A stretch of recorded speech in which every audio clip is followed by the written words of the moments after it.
നമസ്കാരം. ദേവകി ആസ്ട്രോ റിസർച്ചിൻ്റെ പുതുവർഷ ഫലത്തിലേക്ക് സ്വാഗതം.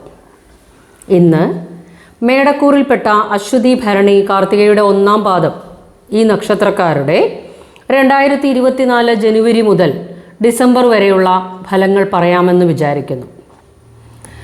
ഇപ്പോഴത്തെ ഗ്രഹസ്ഥിതി പരിശോധിച്ചാൽ മേടത്തിൽ വ്യാഴം, ശനി കുംഭത്തിൽ, കേതു കന്നിയിലും രാഹു മീനത്തിലും സഞ്ചരിക്കുന്നു.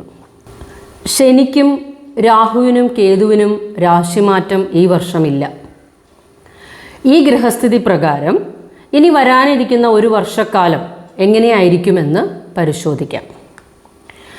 എന്തായാലും ഒരു കാര്യം ഉറപ്പാണ്, 2023 മെച്ചമായിരിക്കും 2024.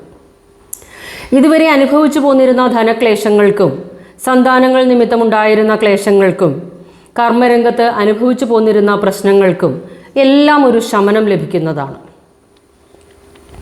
അനാവശ്യ ചിലവുകൾ വന്നുകൊണ്ടിരിക്കുകയാണ് ഇപ്പോൾ. ഇതിനെല്ലാം ഒരു ആശ്വാസമായാണ് 2024 നിങ്ങൾക്ക് പിറക്കാൻ പോകുന്നത്. മേടക്കൂറുകാർക്ക് 2024 ദോഷപ്രദമല്ല. ഇപ്പോൾ ജന്മരാശിയിൽ നിൽക്കുന്ന വ്യാഴം 2024 മെയ് 1 ഉച്ചയ്ക്ക് 12 മണിക്ക് ശേഷം മേടം രാശിയുടെ 2ാം ഭാവമായ ഇടവം രാശിയിലേക്ക് സംക്രമിക്കപ്പെടുന്നു. ആദ്യ 4 മാസങ്ങളിൽ കുറച്ച് ശ്രദ്ധിക്കേണ്ടതുണ്ട്. സർക്കാർ സംബന്ധമായ കാര്യങ്ങൾക്ക് കാലതാമസം നേരിടുന്നതിനും ഒരു ദൈവാധീനക്കുറവ് അനുഭവപ്പെടുന്നതുമാണ്.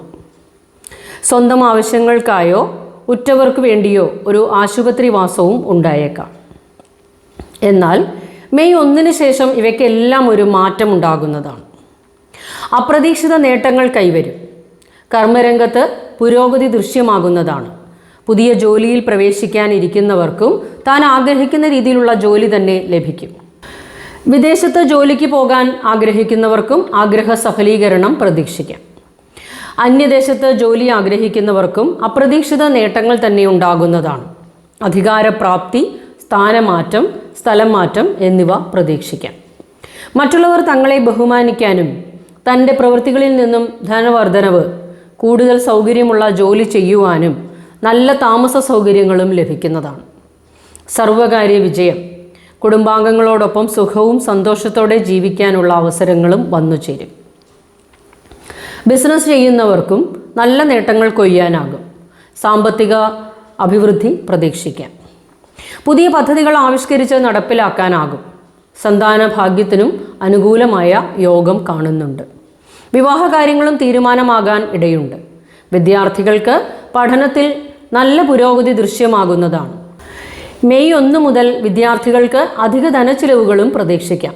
ആ ധനച്ചിലവുകളെ ശുഭച്ചിലവുകളാക്കി മാറ്റുക.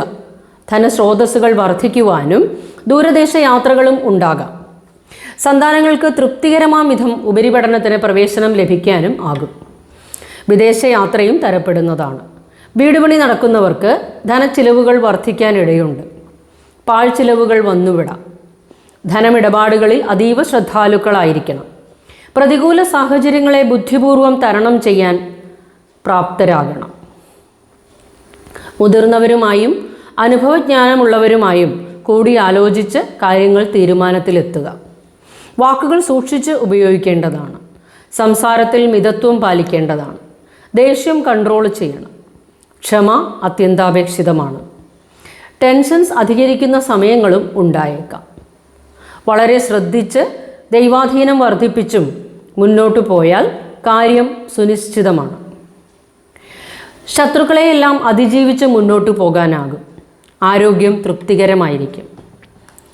ദൈവാധീനം വർദ്ധിപ്പിച്ചെടുക്കുന്നതിനായി സർപ്പപൂജ, മഹാവിഷ്ണുവിന് വ്യാഴാഴ്ച ദിവസങ്ങളിൽ സഹസ്രനാമ അർച്ചന, മഹാദേവന് പിൻവിളക്ക്, ധാര എന്നിവയും വിഷ്ണു സഹസ്രനാമം നിത്യവും കൃത്യനിഷ്ഠയോടെ ജപിക്കുകയും ചെയ്യുക.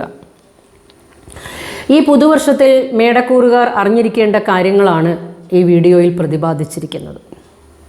വർഷഫലങ്ങളിലെല്ലാം വ്യാഴം, ശനി, രാഹു, കേതു എന്നിവയുടെ ഗ്രഹസ്ഥിതി പ്രകാരമാണ് ഫലങ്ങൾ പറയുന്നത്. മറ്റു ഗ്രഹങ്ങളെ കൊണ്ടുള്ള ഫലങ്ങൾ മാസഫലങ്ങളിൽ ഉൾപ്പെടുത്തുന്നതാണ്. നിങ്ങളുടെ ഫലങ്ങൾ പൂർണ്ണമായി അറിയുന്നതിന് എൻ്റെ വാട്സാപ്പിലേക്ക് ഡീറ്റെയിൽസ് ടെക്സ്റ്റ് ചെയ്യാവുന്നതാണ്. അടുത്ത രാശിയുടെ പുതുവർഷ ഫലവുമായി ഉടൻ തന്നെ എത്തിച്ചേരാം.